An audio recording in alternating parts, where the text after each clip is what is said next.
I dare you. The words hung in the air. They were cold and damp, just like the October night.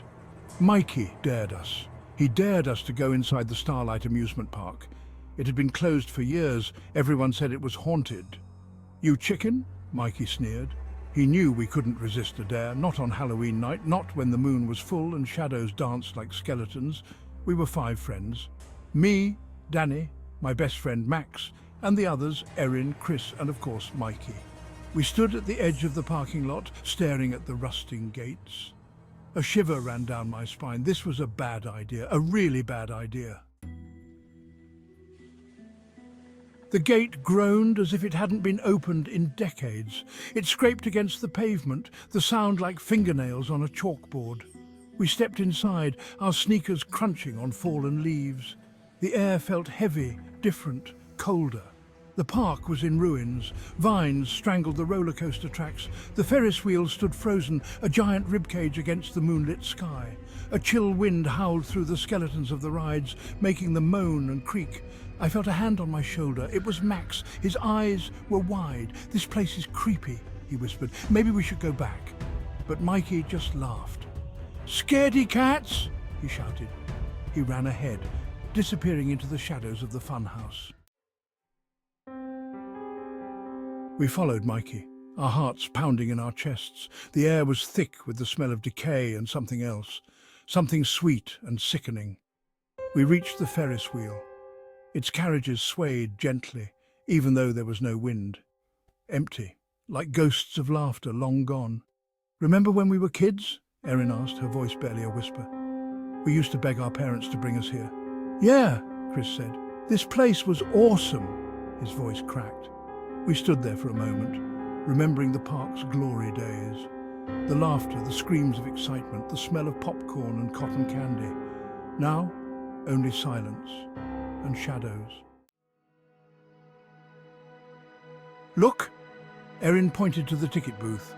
It was still standing, though barely. The glass was shattered, and cobwebs covered the counter. But I could almost see the bored teenager who used to sell tickets there. I could almost hear the click-clack of the turnstile. "Remember the time Mikey threw up after going on the tilt-a-whirl?" Max laughed, breaking the eerie silence. We all laughed.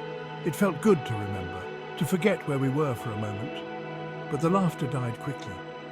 We were still in the Haunted Amusement Park, and someone or something was watching us. Section 5, Carousel Shadows. We pressed on, deeper into the park. We passed the haunted house, its paint peeling like rotting skin. We passed the bumper cars, their metal bodies dented and rusted.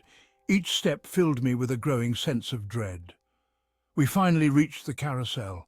Its once bright horses were now faded and chipped, their eyes blank and staring. "Let's get out of here," I whispered. "This place is giving me the creeps." But Mikey wouldn't hear of it.